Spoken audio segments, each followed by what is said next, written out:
ರಂಗ ಸಂಗಾತಿ ಸಾಂಸ್ಕೃತಿಕ ಪ್ರತಿಷ್ಠಾನದ ಆಶ್ರಯದಲ್ಲಿ ಪ್ರಸಿದ್ಧ ರಂಗನಟ ನಿರ್ದೇಶಕ ಮೈಮ್ ರಾಮದಾಸ್ ನೇತೃತ್ವದಲ್ಲಿ ಮಕ್ಕಳ ಬೇಸಿಗೆ ಶಿಬಿರ ರಜಾ ಮಜಾ 2022 ಅಂತಾರಾಷ್ಟ್ರೀಯ ಜಾದೂಗಾರ mega magic star Kudroli Ganesh ರವರು ನಗರದ ಕೆನರಾ ಕಾಲೇಜಿನಲ್ಲಿ ಉದ್ಘಾಟಿಸಿದರು.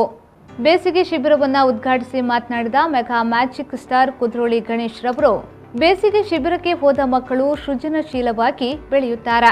ಮಕ್ಕಳೊಂದಿಗೆ ಶಿಬಿರದಲ್ಲಿ ಬೆರೆತ ಮಕ್ಕಳು ಸಮಾಜದಲ್ಲಿ ಪ್ರಮುಖ ಸ್ಥಾನವನ್ನು ಪಡೆದು ಸಾಧಕರಾಗುತ್ತಾರೆ. ಇದಕ್ಕೆ ನಾನೇ ಉದಾಹರಣೆ ಎಂದು ಹೇಳಿ ಮಕ್ಕಳಿಗೆ ಶುಭ ಹಾರೈಸಿದರು. ಕಳೆದ 16 ವರ್ಷಗಳಿಂದ ನಿರಂತರವಾಗಿ ಮಕ್ಕಳ ಶಿಬಿರ, ನಾಟಕ, ಸಾಹಿತ್ಯ ಚಟುವಟಿಕೆಗಳನ್ನು ನಡೆಸುತ್ತಾ ಬರುತ್ತಿರುವ ರಂಗ ಸಂಗಾತಿಯ ಬಗ್ಗೆ ಗಣೇಶ್ ಮೆಚ್ಚುಗೆಯನ್ನ ವ್ಯಕ್ತಪಡಿಸಿದರು. ರಜಾದಿನದಲ್ಲಿ ಏನಾಗುತ್ತೆ ಅಂತ ಹೇಳಿದ್ರೆ ಪ್ರತಿದಿನ ಶಾಲೆಗೆ ಹೋಗುವಂತ ಮಕ್ಕಳು ಫುಲ್ ಡಲ್ ಆಗಿ ಬಿಡ್ತಾರೆ, ಕೆಲಸ ಇರುವುದಿಲ್ಲ.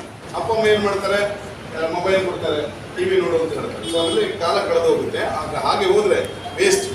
ಈಗ ಮೊಬೈಲ್ ನೋಡೋದ್ರಿಂದ ಎಂಟರ್ಟೈನ್ಮೆಂಟ್ ಸಿಗ್ತದೆ, ಟಿವಿ ನೋಡೋದ್ರಿಂದ ಎಂಟರ್ಟೈನ್ಮೆಂಟ್ ಸಿಗ್ತದೆ, ಬಟ್ ನಮಗೆ ಪ್ರಾಕ್ಟಿಕಲ್ ಏನು ಸಿಗುವುದಿಲ್ಲ ಅನ್ನುವಂಥ ಕಾರಣಕ್ಕೋಸ್ಕರ ರಜಾ ಮಜಾ ಅನ್ನುವಂಥ ಕಾರ್ಯಕ್ರಮವನ್ನು, ಒಂದು ಶಿಬಿರವನ್ನು ರಂಗ ಸಂಗಾತಿ ಸಾಂಸ್ಕೃತಿಕ ಪ್ರತಿಷ್ಠಾನ ಜೊತೆಗೆ ಕೆನರಾ PU ಕಾಲೇಜಿನ ಸಹಯೋಗದೊಂದಿಗೆ ಮೈಮ್ ರಾಮದಾಸ್ ಅವರ ಸಮರ್ಥ ನಿರ್ದೇಶನದಲ್ಲಿ ಏರ್ಪಾಡು ಮಾಡಿದೆ. ನಾನು 2 ಮಾತು ಈ ಸಂದರ್ಭದಲ್ಲಿ ಹೇಳಿಕೆ ಬಯಸುತ್ತೆ.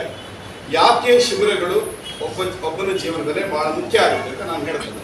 ನೋಡಿ, ನಾನು ಹೈಸ್ಕೂಲಲ್ಲಿ ಕಲಿತಿದ್ದಾಗ, ನಾನು ಕೆನರಾ ಹೈಸ್ಕೂಲಲ್ಲಿ ಹೈಸ್ಕೂಲಲ್ಲಿ ಕಲಿತಿದ್ದಾಗ ನಮ್ಮ ಶಾಲೆಯಲ್ಲಿ ಮಾಡಿದಂಥ ಕ್ಯಾಂಪಿಂದಾಗಿ ನನಗೆ ನೋಡಿ ಹೀಗೆ ಮಾತಾಡಲಿಕ್ಕೆ ಧೈರ್ಯ ಬಂದಿದೆ, ಆಕ್ಟಿಂಗ್ ಮಾಡಲಿಕ್ಕೆ ಧೈರ್ಯ ಬಂದಿದೆ. ನನ್ನಲ್ಲಿರುವಂಥ ಆರ್ಟ್ ಸೆನ್ಸ್ ಅಂದರೆ ಚಿತ್ರ ಬಿಡಿಸುವಂಥದ್ದು, ಕಲರ್ ಸೆನ್ಸ್, ಅದೆಲ್ಲ ಡೆವಲಪ್ ಆದದ್ದು ಶಿಬಿರದಲ್ಲಿ.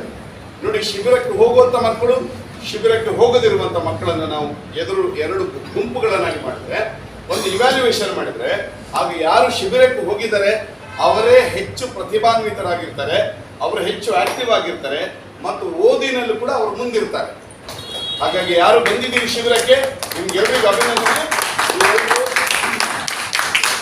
ಒಳ್ಳೆ ಆಯ್ಕೆ ಮಾಡಿ. ರಂಗ ಸಂಗಾತಿ ಅಧ್ಯಕ್ಷ ಗೋಪಾಲ್ ಕೃಷ್ಣ ಶೆಟ್ಟಿ ಮತ್ತು ಸುರೇಶ್ ಬಜ್ಪೆ ಅತಿಥಿಗಳಾಗಿದ್ದರು. ಶಶಿರಾಜ್ ಕಾವೂರು ಕಾರ್ಯಕ್ರಮವನ್ನು ನಿರ್ವಹಿಸಿದ್ರು. ಶಿಬಿರದ ಉಪನಿರ್ದೇಶಕ ಚಂದ್ರಶೇಖರ್ ಅವರು ಈ ವೇಳೆ ಉಪಸ್ಥಿತರಿದ್ದರು. ಬ್ಯೂರೋ ರಿಪೋರ್ಟ್, ವಿ4 ನ್ಯೂಸ್, ಮಂಗಳೂರು.